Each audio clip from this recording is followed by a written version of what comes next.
by none other than Dr. Nahashon Moitilel, who's a governance expert. Thank you for joining us. We're also joined by Michael Agwanda, a governance consultant as well. And last but not least, Ambrose Weda, who is a lawyer. We start off with the standard as usual, and the headline is Uhuru in new airport drama over Ruto ally. Now, the story goes, according to this particular article, that the president arrives from Japan and he is met by the deputy president, which is usual in terms of protocol.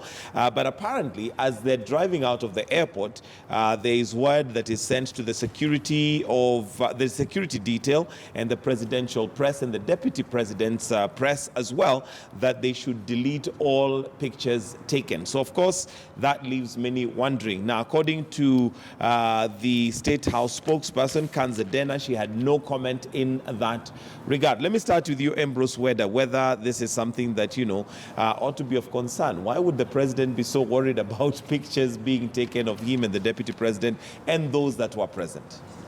I really don't know. Let me pray in my heart that it didn't happen, something like this. Because number one is it should be a non-issue at a time when people are going hungry. But assuming it is true, then it means that somebody somewhere is being duped.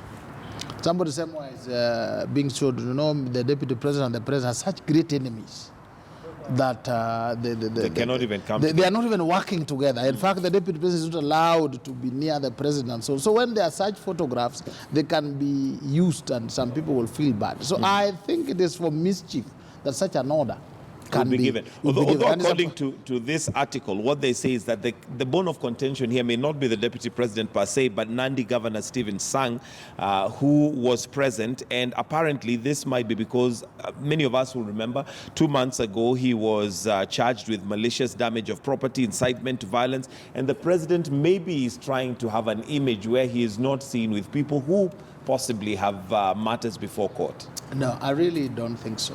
We actually elected the president when he was charged in ICC. You are deemed innocent until proved guilty. We elected the deputy president. There were ICC crimes against humanity. So if that would be reason, I don't think that could be the major reason. But if that was the reason, then I'll call it hypocrisy. People are innocent and then they're proved guilty. If I'm charged, I prove myself. One does not cease to be your president or deputy president because you're in this problem or that problem. In fact, as when President Uhuru was charged in ICC, we embraced him and we protected and we were very vicious.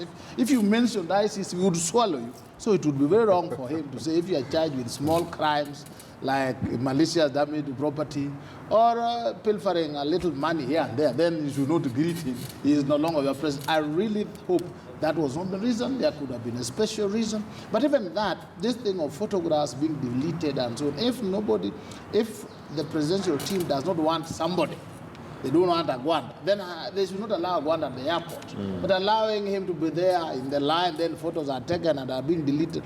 They are making my president look bad. And these handlers should stop that drama. That drama. Joke. All right, Moitilel, maybe your thoughts on weighing in on this. I think there is, as my colleague has said, there is a lot of mischief because those people are actually the face of the government, the Jubilee. And if there is an issue with the governor is somebody just that is not actually somebody to be, he's not a threat. And if he talked of anything about repossessing the tea from the Nandi Islands, it should not be taken as he's guilty, maybe at a point. So if there is somebody within the presidential circles that who wants the deputy president or the governor to look bad in front of the head of state, I think there is at a time where we have been embracing handshake, we wanted to bring people together, or if there was need to tell these people don't come. At the VIP section at the airport, you can tell these people, these are the people who the president wants to see. You remain in the holding room, the rest you can go. So that to avoid all those embarrassment and what we are seeing in the media all over. And what do you expect the people from the county of Nandi, if in case the governor was the person who was unwanted, what do you expect the people from the Nandi county to feel about that. And they know those people actually own the president so much, and they dearly treasure the president. All right, Michael that Agwanda. issue should be actually put to rest. Okay, Michael Agwanda, according to this article, they say that, according to the source that gave this story, he intimated that the arrival of Sang may have caught some leaders unawares. So Sang again being the bone of contention here, not necessarily the deputy president. Well, Michael, as I will put it very plainly, before anybody goes to receive the president, there is an order on knowing the dignitaries that will receive the president. And that is done and cleared by either the State House or the presidential escort chief. The man who ensures that everything is perfectly organized before the president comes in. If there is any guest, for whatever reason, that is there that is unwanted, the presidential escort team, boss, must know and must clear it before it's done. But as you read the story, you realize that the president's vehicle stopped and an instruction was given to the head of escort team. Aide-de-camp. Aide-de-camp. And then he summoned the photographers. And after summoning the photographers, they demanded that those things to be deleted. However, the president's photographers did not delete their photographs that were taken there. In fact, it was delivered as the order and as it's always required. This is not the first time we are hearing of airport saga between the president and the deputy president. We are aware that just about a month or so, when the president was coming to the country, instead of coming through the VIP pavilion, he came through the public pavilion. And the deputy president apparently was on the VIP pavilion. And that mismatch left the country wondering what is happening. I really don't think, as a country, we need to go to this extent.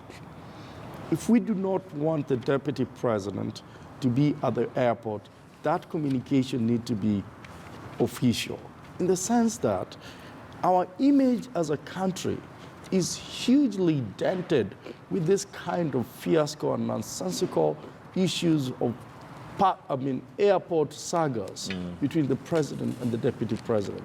And for that reason, I really think the country needs to be given a break on this matter.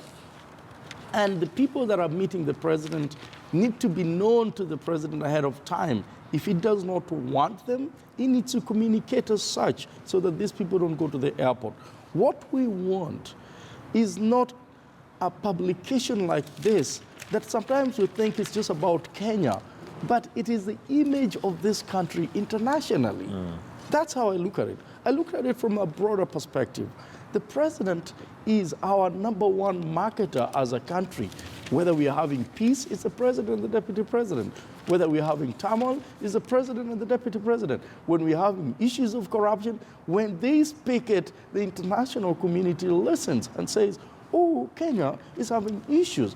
But if we have an issue with Governor Sang going there, then the state out controller and the president aide-de-camp must make sure that whoever goes there is known to the president. And if he doesn't want them, they should not go there. We are aware that a few months ago, Waititu also crashed into the function of the president. And there were issues. Oh, this man is in court. Why is he coming to the function of the president? So I think somebody is sleeping on his job in State House. Okay, and that's a story that's making the headline